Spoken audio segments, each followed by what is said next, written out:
0 क्यों? Mature आईबीसीएस no chromosome तो nucleus नहीं होता। ये सब दिमाग लगाना है थोड़ा ना। और यंग आरबीसी में, यंग आरबीसी में कितना होगा? तो सर यंग आरबीसी में तो नॉर्मल है ना 2.2 मीटर। चलो ठीक है ठीक है, अब दिमाग लगाना। अब भाई ध्यान से सुनना, ध्यान से सुनना। अब मैं सिंपल फिगर बना रहा हूं क्रोमोसोम का, बार बार हाई फाई स्ट्रक्चर नहीं बनाऊंगा। यहां देखिए, ये एक क्रोमैटिड, एक ही कलर से बना देता हूं, ये दूसरा क्रोमैटिड। जहां पर दोनों क्रोमैटिड जुड़े हुए हैं, नाम प्राइमरी कॉन्स्ट्रिक्शन या सेंट्रोमियर। बाहर में disc like structure, kinetochore. Clear है ना? एकदम क्लियरिटी है, कोई टेंशन वाली बात नहीं। अब ध्यान से सुनना, ये देखिए सेंट्रोमियर बच्चा बीचों बीच है। सेंट्रोमियर कहां पास होगा ये इंपॉर्टेंट है। सेंट्रोमियर अगर बीचों बीच है, बीचों बीच है, सेंट्रोमियर का पोजीशन बीचों बीच है, तो ऐसे क्रोमोसोम को हम लोग कहते हैं मेटासेंट्रिक। मेटासेंट्रिक, सेंटर में है। सेंट्रोमियर कहां है? सेंटर में है, तो दोनों बीचों बीच में है, तो ऊपर जितना ले उतना ही नीचे ले। लेकिन ऐसा जरूरी नहीं हर बार हो, ध्यान से सुनना। ऐसा भी देखा गया है कि सेंट्रोमियर का थोड़ा सा सेंटर से ऊपर होगा, सेंटर से थोड़ा ऊपर होगा, थोड़ा ऊपर है। ठीक है, यहां देखिए सेंटर था, ये सेंटर था, सेंटर से थोड़ा ऊपर हो गया, तो इसे कहेंगे बच्चा, इस क्रोमोसोम को कहेंगे सब मेटासेंट्रिक। सब मेटासेंट्रिक, सब का मतलब थोड़ा सा एबव है, सब मेटा। एक मिनट स्पेलिंग ठीक कर दो, हाँ, सब मेटासेंट्रिक। सेंटर पे है तो मेटासेंट्रिक, सब मेटासेंट्रिक। चलिए तीसरा, अगर बच्चा सेंट्रोमियर इंड के तरफ है, इंड के तरफ है और ऊपर चला गया, इंड के तरफ चला गया, टुवर्ड्स इंड चला गया, तो देखिए एक खूब बड़ा, एक चुन्नू मुन्नू सा, चुन्नू मुन्नू सा, देखिए सेंटर याद है। एक किधर चला गया? टुवर्ड्स एंड, एंड की तरफ चला गया, तो इसे कहते हैं बच्चा acrocentric. Acrocentric, towards and, acrocentric. ठीक, लास्ट, अगर वो इंड पे चला गया, अगर वो इंड पे चला गया, तो देखिए क्या होगा? ये बड़ा, ये बड़ा, और इधर लड्डू, इधर लड्डू, दोनों तरफ लड्डू।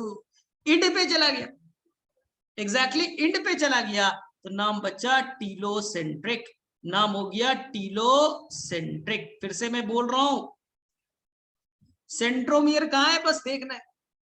फिर से मैं रिपीट कर दे रहा हूं, सेंट्रोमियर अगर मिडिल पे है, सेंट्रोमियर मिडिल पे है, तो अब बोलिए क्या नाम देंगे? मेटासेंट्रिक। अगर सेंटर से थोड़ा अवे है, सेंटर से थोड़ा अवे है, सब मेटासेंट्रिक।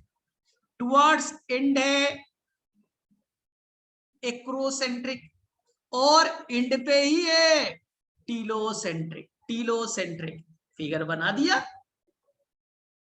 बना दिया यहां पास। ठीक है,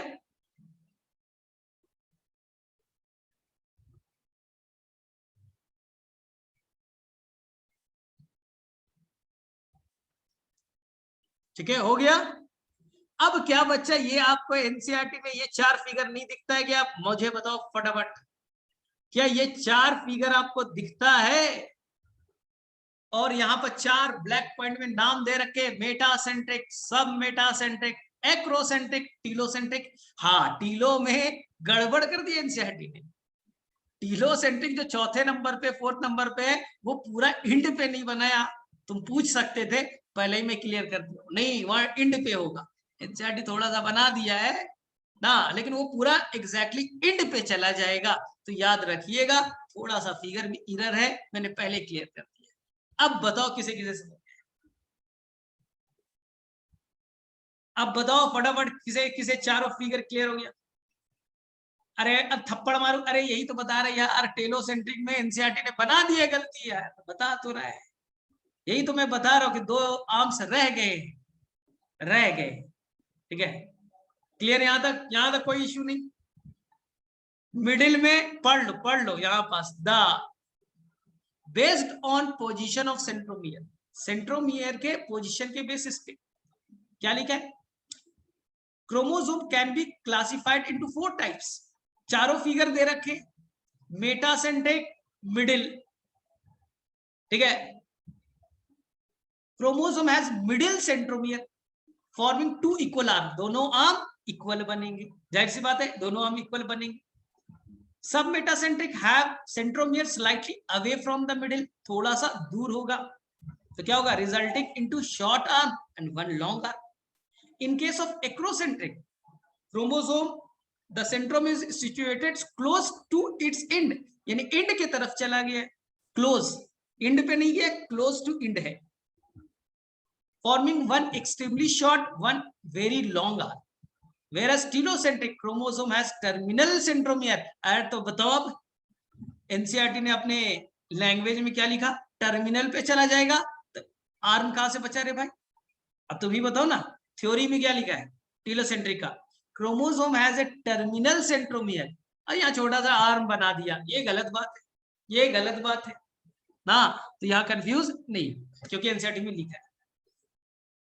अब देखो सर, टीलोसेंट्रिक में बस 2, अरे टीलोमियर कहाँ आ गया रे भाई, टीलोमियर मैंने ऐसा वर्ड कोई यूज किया यार, मैंने कहा यूज किया यार टीलोमियर, तुम लोग कहां से अपने टीलोमियर पे आ जाते हो, मैंने टीलोमियर बोला ही नहीं, टीलोसेंट्रिक बोल रहा हूँ, टीलोसेंट्रिक बोल रहा हूँ, टीलोमियर कहां से आ गया। चल यहां तक क्लियर है यानी सभी को, ध्यान से बस ऐसे ही है। अब मैं नीट का क्वेश्चन बोलता हूँ, एनसीईआरटी में नहीं है लेकिन तुम बना लो।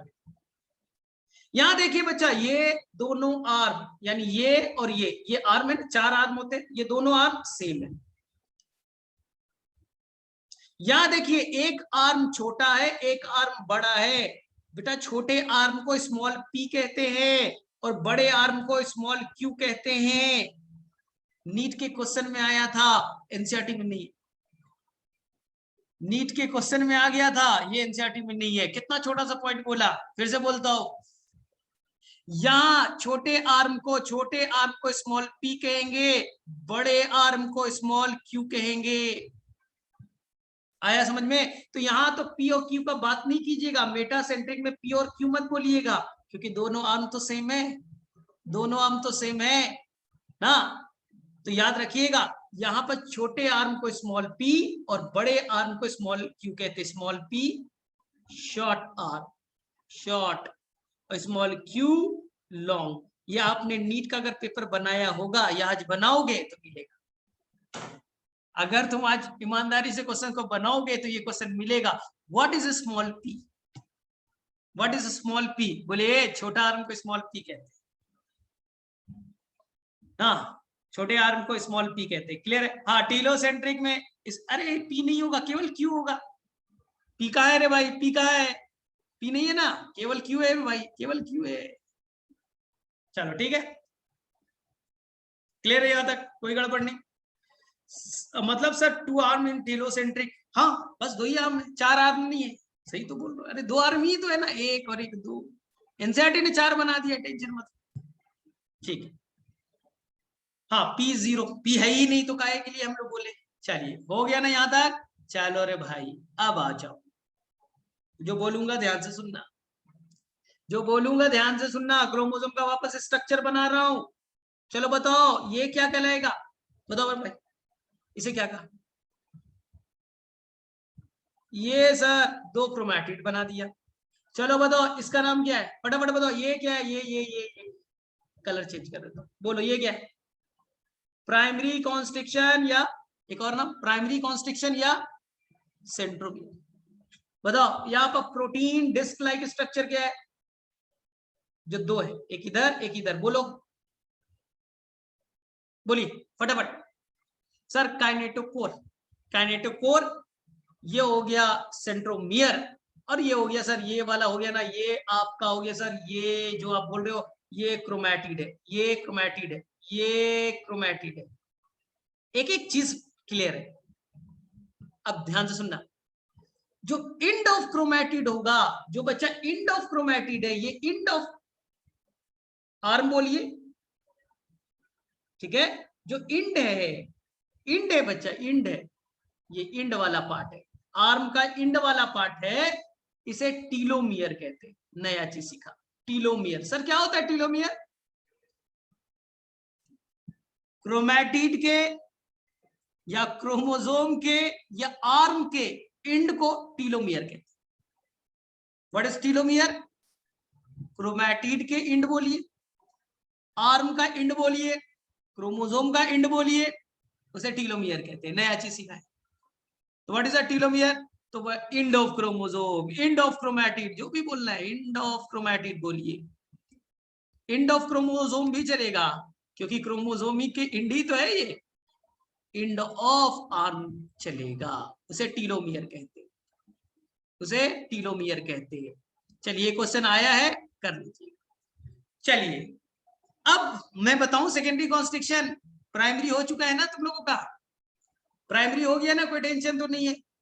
सेंट्रोमियर हो गया, टीलोमियर हो गया, आर्म्स हो गया, सारा चीज हो गया। अब बचा सेकेंडरी कॉन्स्ट्रिक्शन। नहीं चारों का बस तुम्हें बस याद रखना है टीलोमियर क्या होता है। फंक्शन बाद में बस 4 टीलोमियर है, एक क्रोमोसोम में 4 टीलोमियर है, इतना याद रख लीजिए, ठीक है।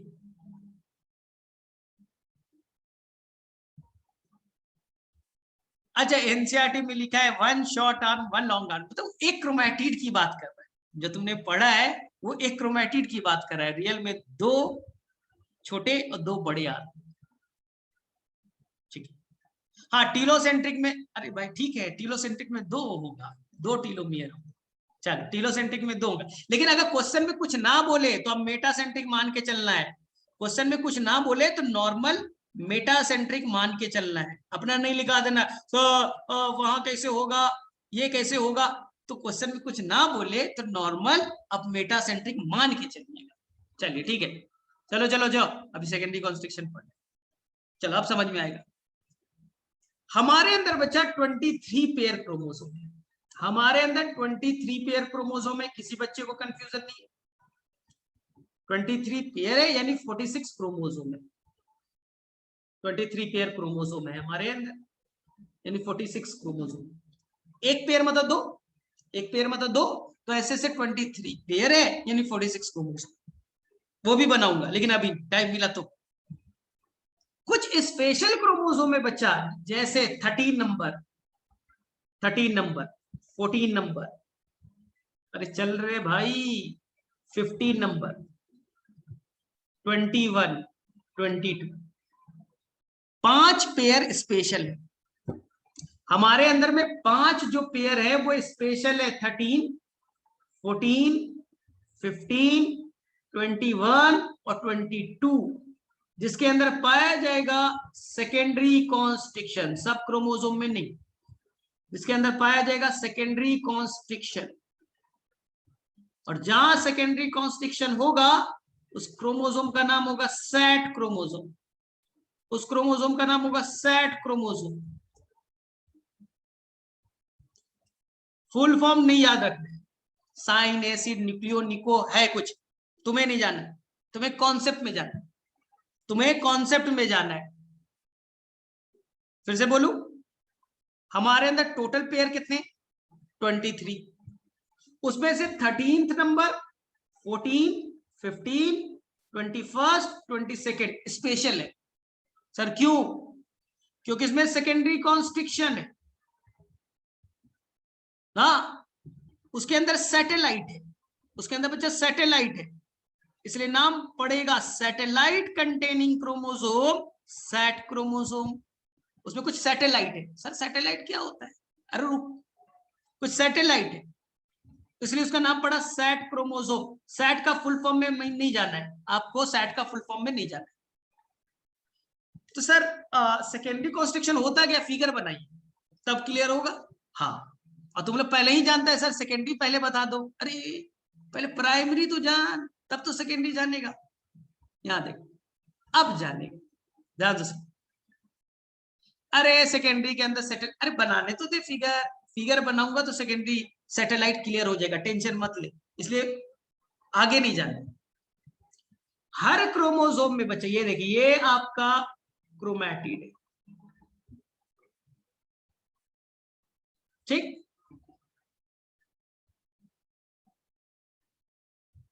ध्यान से देखिए, ये बच्चा आपका प्राइमरी कॉन्स्ट्रिक्शन, ये आपका प्राइमरी कॉन्स्ट्रिक्शन, ठीक। ये आपका काइनेटोकोर है, ये आपका काइनेटोकोर है, यहां तक आता है। हर क्रोमोसोम में प्राइमरी कॉन्स्ट्रिक्शन होगा, हर क्रोमोसोम में प्राइमरी कॉन्स्ट्रिक्शन पाया ही जाएगा जहां पर दोनों जुड़ेंगे। कॉन्स्ट्रिक्शन मतलब धसना, अंदर धस गया। अब ध्यान से सुनना, लेकिन 5 ऐसे क्रोमोसोम है, 5 ऐसे क्रोमोसोम है जहां पास प्राइमरी के अलावा सेकेंडरी कॉन्स्ट्रिक्शन भी होगा, प्राइमरी के अलावा सेकेंडरी कॉन्स्ट्रिक्शन भी होगा।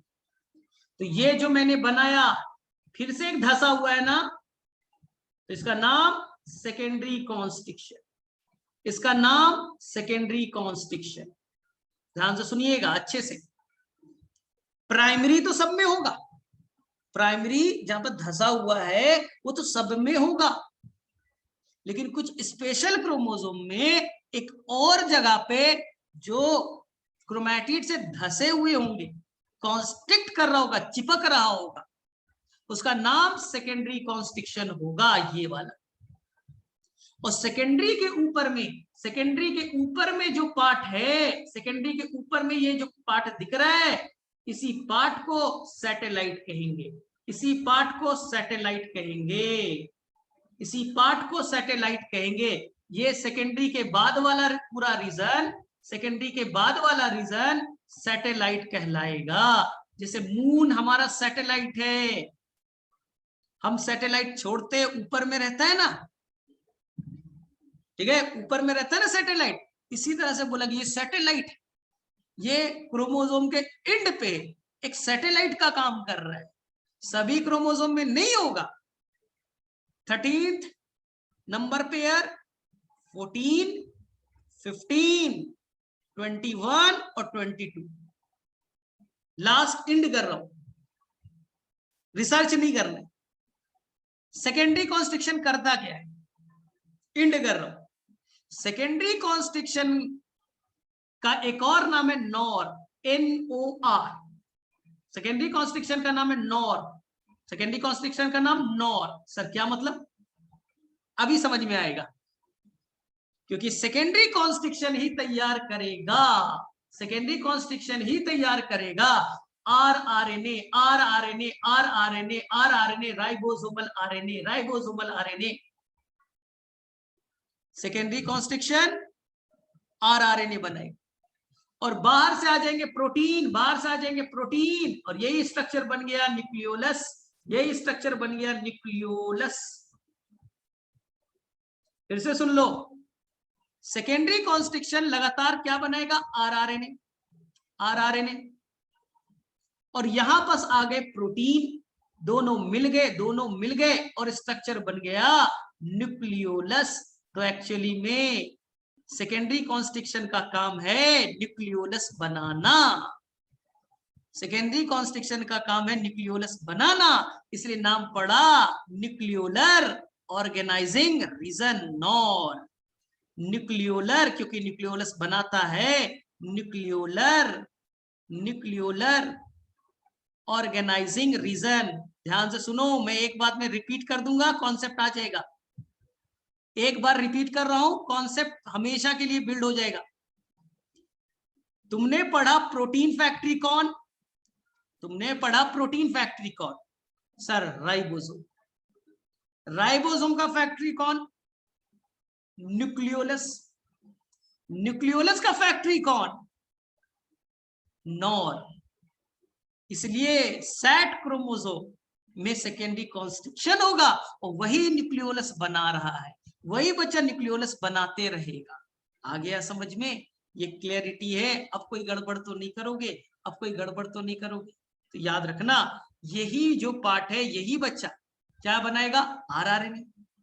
वहां प्रोटीन जुड़ गए और स्ट्रक्चर बन गया न्यूक्लियोलस, जहां से लगातार राइबोसोम के सब यूनिट बनते जाएंगे और राइबोसोम तैयार होते जाएगा। तो न्यूक्लियोलस बनाने वाला भी स्पेशल क्रोमोसोम है, इसलिए कहा गया उस क्रोमोसोम को सैट क्रोमोसोम। चलिए, मेरे में सब क्लियर होना चाहिए, ठीक है। अब बताओ, एक ही सेकेंडरी कॉन्स्ट्रिक्शन, मतलब एक क्रोमैटिड में एक ही हो। चलो, अब मेरे से क्लियर है, फिर से बोल दे रहा हूं। हमारे अंदर स्पेशल क्रोमोसोम है जिसमें प्राइमरी तो है ही है, उसके अलावा सेकेंडरी कॉन्स्ट्रिक्शन भी है। धसा हुआ एक और पार्ट है सेकेंडरी। सेकेंडरी के जो आगे वाला पार्ट है उसे सैटेलाइट कहेंगे, सैटेलाइट कहेंगे, आगे में सैटेलाइट की तरह काम कर रहे हैं। जो सेकेंडरी कॉन्स्ट्रिक्शन है उसे नॉर कहेंगे। सर क्यों? क्योंकि न्यूक्लियोलस बना रहे हैं। सर कैसे? अरे सेकेंडरी कॉन्स्ट्रिक्शन में डीएनए होगा, उससे बनेंगे आरआरएनए। डीएनए से ही तो आरएनए बनता है।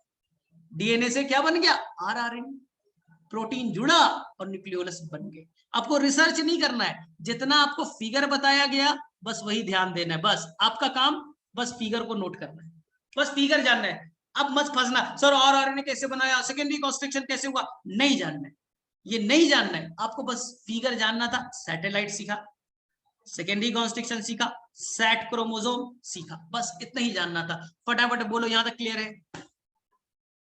हाँ, अब साजिद का क्वेश्चन अच्छा है, मैं थोड़ी देर में बता रहा हूं। ये पहले बताओ, ये सबसे पहले बताओ, सबको क्लियर है? फिगर क्लियर है? ओनली फिगर जानना था। फिगर क्लियर है ना? बाकी मैटर नहीं करता, बाकी डिटेल हम लोग करेंगे बाद के चैप्टर। लेकिन साजिद का एक बड़ा भयंकर क्वेश्चन आ गया, दिमाग लगा लिया साजिद।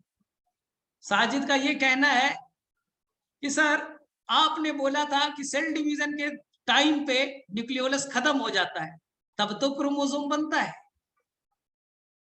ध्यान से सुनो, साजिद ने बोला कि सर आपने बोला क्रोमोसोम कब बनता है? जब सेल डिवाइड करता है, उस टाइम तो न्यूक्लियोलस गायब हो जाता है, उस टाइम तो न्यूक्लियोलस गायब हो जाता है। तो ये कौन सा कॉन्सेप्ट है? या तो क्रोमोसोम रहेगा या तो न्यूक्लियोलस रहेगा, दोनों तो एक साथ रहेंगे नहीं। अब बताओ, एक्चुअली में सेकेंडरी कॉन्स्ट्रिक्शन ही न्यूक्लियोलस बनाता है, मैं बोल रहा हूं बनाता हूं, वही बनाता है। लेकिन सेल जब डिवाइड कर रहा है तो क्रोमैटिन लपेटे में आ गया, लपेट लिया ना, और वो सेकेंडरी कॉन्स्ट्रिक्शन बनाता है।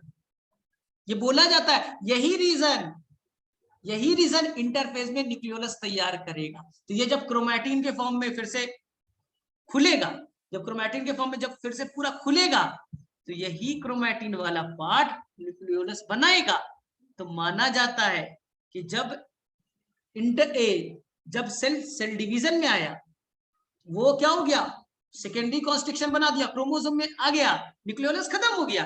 तो बोलेगा मैंने ही बनाया था, मैं ही बनाया हूं, मेरा ही क्रोमैटिन वाला पार्ट बनाया था ना। तो नाम दे दिया गया न्यूक्लियोलर ऑर्गेनाइजिंग रीजन। उस टाइम न्यूक्लियोलस नहीं रहेगा, ये इंटरफेज में बनाता है, यहां पर तो नहीं बनेगा ना, ये इंटरफेज में बनाया था। ये साजिद का आंसर हो।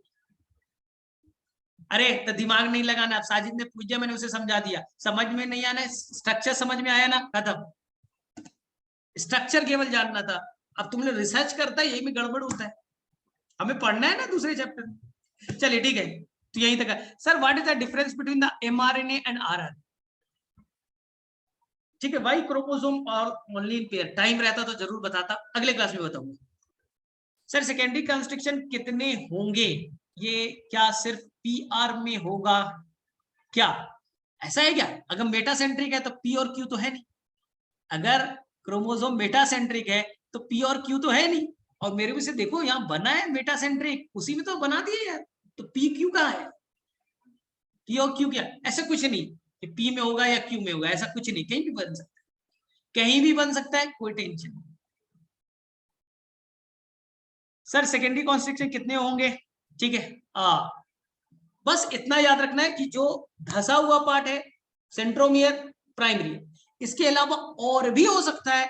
अगर दूसरा होगा, प्राइमरी के अलावा कोई दूसरा होगा, उसको सेकेंडरी कहेंगे। एक और होगा, टर्शरी वर्सरी नहीं कहिएगा, प्राइमरी के अलावा कोई और होगा तो उसे सेकेंडरी कह देंगे, खत्म। What is the difference between mRNA and rRNA? देखो, आरआरएनए राइबोसोम बनाएगा, सबको सारा आरएनए डीएनए बनाता है, सारा आरएनए डीएनए बनाता है, लेकिन एक डीएनए वो बोलेगा मैं आरआरएनए बनाऊंगा, राइबोसोमल आरएनए, राइबोसोम तो बना।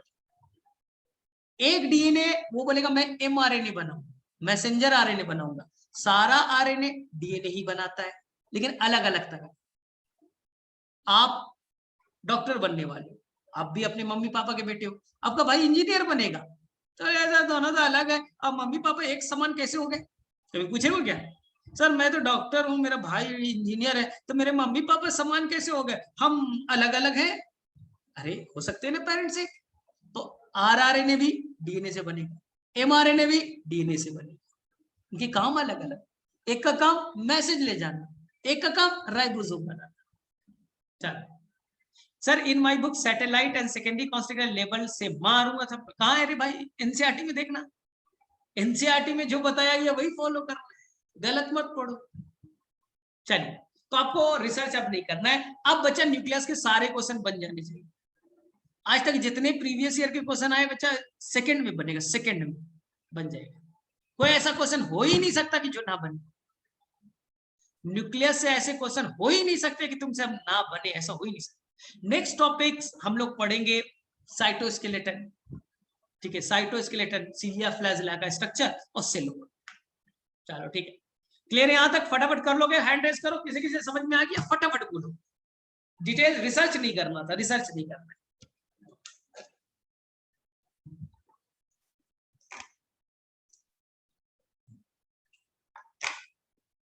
चलिए ठीक है। हाँ, साइटोस्केलेटन समझ में नहीं आएगा, साइटोस्केलेटन अपने से मत पढ़िएगा, बाउंस कर जाएगा ना। साइटोस्केलेटन खुद से मत पढ़िएगा, मेरा वेट कीजिए, मैं पढ़ाऊंगा तो आसान लगेगा। अभी पढ़ेगा ना तो जीरो, लड्डू लड्डू समझ में आएगा। ठीक है, तो अब मेरे में से सारे क्वेश्चंस बन जाएंगे तुम्हारे साइटोस्केलेटन को छोड़कर।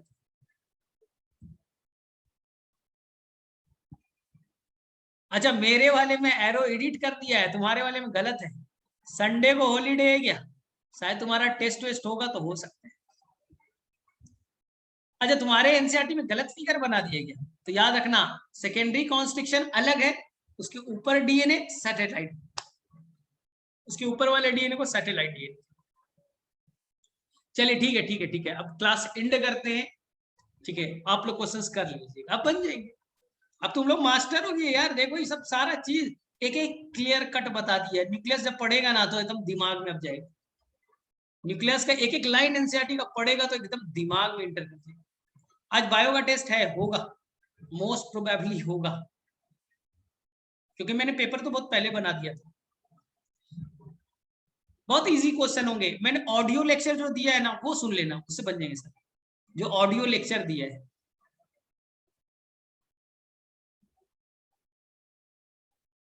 अरे अभी पढ़ेगा तो सब कुछ इजी लगेगा, पूरा मेडिकल इजी। एक ऑडियो लेक्चर तुम हमारे ग्रुप में डाला हूँ, देखना ग्रुप में ऑडियो लेक्चर ऑफ सेल, वो तुम्हारे सीनियर्स के लिए बनाया था। ठीक है, लेकिन तुम लोग सुन सकते हो, तुम्हारे सीनियर्स के लिए था वो। नहीं नहीं, एक ही ऑडियो लेक्चर सेल के लिए एक ही डाला है, सेल के लिए एक डाला है, बाकी तुम्हारे लिए नहीं है। अच्छा फिर से डाल दे, फिजिक्स हार्ड लगता है, करो मेहनत करो, हो जाएगा, करो मेहनत करो, उसमें अभी टाइम दो, अभी तो फ्री टाइम ज्यादा है ना, अभी चीजें बहुत आसान चल रही, धीरे धीरे चल रहा है, तो अब मेहनत करो, मैथ्स वैस पे थोड़ा सा काम करो, हो जाएगा। वैक्सीन फॉर माइनर, हाँ आया है, अभी टेस्टिंग चल रहा है, तुम्हारे ऊपर में अभी मिलने में टाइम लगेगा, 2-3 महीने लग जाएंगे। क्या छोटा सा चीज भूल गया रे भाई इमरान हुसैन, बोल कौन सा चीज भूल गया? बोलेगा तब तो बोलता है कि छोटा सा चीज भूल गया, तो क्या भूल गया बोलते ही।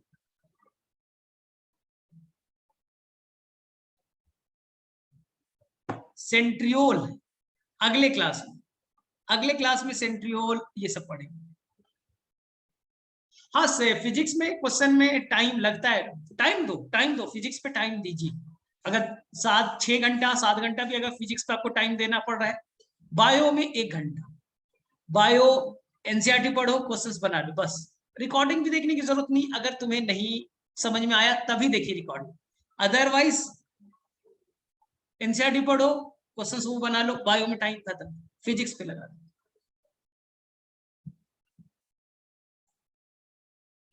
हाँ क्विट कर सकते हो, जाओ जाओ, तुम्हारी क्लास स्टार्ट होने वाली